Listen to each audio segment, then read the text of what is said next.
Hello everybody. My name is Michael Brennan and I'm here today to talk to you about our mental health project in Ghana. Just to give you a little bit of background, I was teaching mental health nursing in Hamilton, in the University of the West of Scotland in Hamilton for over 20 years. I retired in 2011 and decided following my retirement to go to Africa. And I was convinced to go to Ghana in particular by Father Joseph. You may remember Father Joseph Sukpe was in the parish at that time. So in 2011 I went for 3 months and was volunteering as a mental health teacher at Pantang Hospital.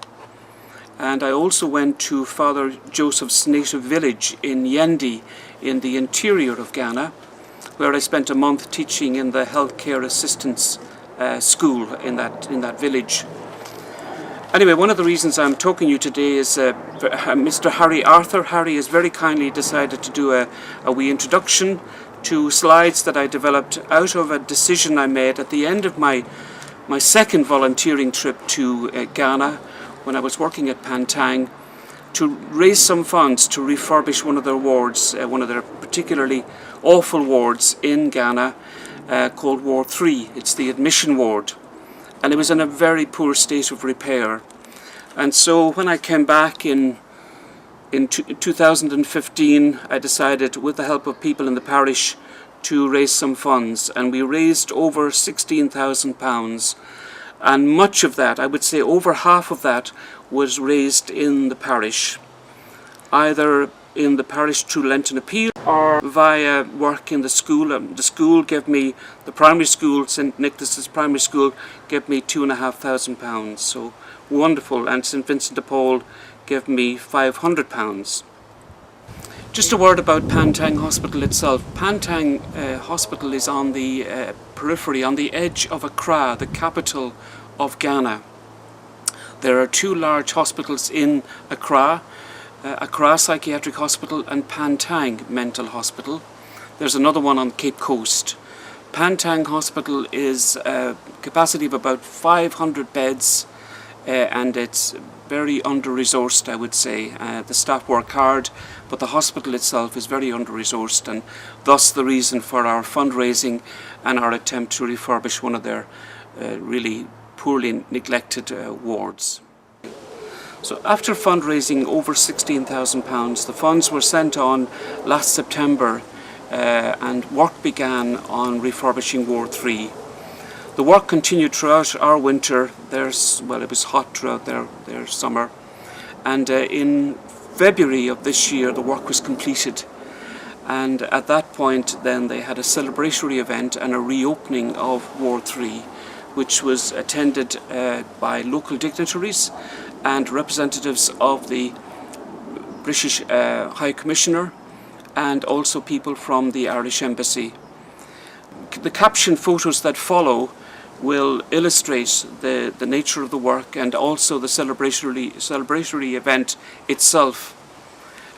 Later on in the presentation, I'll include some pictures which show you the state of Ward 3 prior to the refurbishment and to the renovation, and this will give you a picture of what the ward was like before the renovation took place. I just want to say a word before going into the presentation itself about the wonderful contribution of the parishioners of this parish, of St John Cantius and St Nicholas Parish, and of the school, St Nicholas's School, the Catholic school in Broxburn, and of individual parishioners to this Pantang project.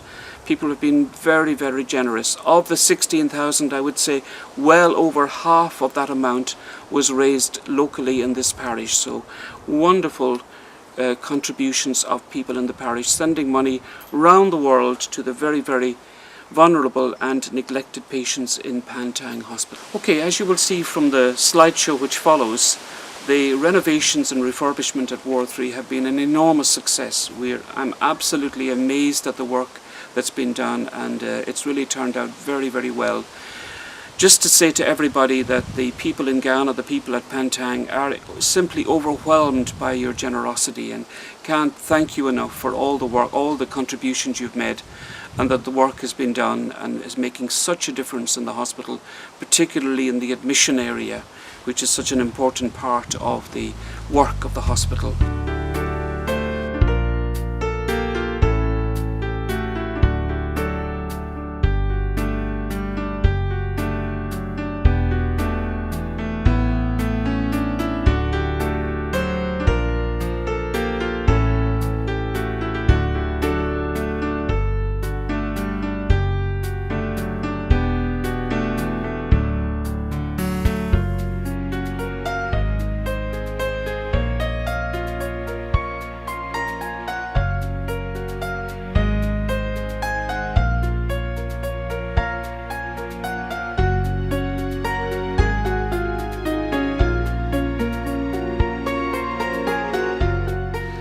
On the left here we see the wonderful Dr. Anna Jadi, the Polish psychiatrist and previous medical director at the hospital. Dr. Jadi was chair of the Pantang Project Committee with responsibility for the spending of donated funds. Indeed, she, with the help of others, including Doris Bossopem-Mensah, the estate manager, Peter Annam, the ward manager, Dr. Banning, Dr. Osai, and Mr. Alex Kissy, and others, have all contributed to the achievement of an excellent outcome in terms of the overall renovation and restoration of Ward 3. As can be seen from these photographs and the many photos to follow, it really is a very impressive work of refurbishment.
So what follows now are some photographs of the situation in Ward 3 before renovation and refurbishment. Unfortunately, resources in Ghana for mental health are often very, the wards are very poorly resourced and very often neglected, so money doesn't get spent on mental health in Ghana. And consequently, conditions in the ward were quite poor, as you will see from these photographs. Consent was given that photographs be taken, and no patients can be identified in any of the pictures taken.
Well, thank you so much for watching this slideshow presentation on the refurbishment of Ward 3 in Pantang Hospital.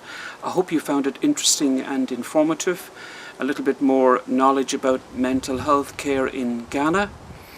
At the outset, can I thank very much the people of the parish, St. Nicholas and John Cantius Parish in Broxburn, for their generosity. Can I thank people in Ireland, people all over Scotland, and of course the people in Pantang who put the money to such good use. So I'm hoping to continue fundraising and refurbish another one of the wards at Pantang. That's for the future, but it might be a prompt to keep this whole area of care, which is so neglected, to keep it in mind, the care of the very, very vulnerable mentally ill in Africa. Thank you so much for watching.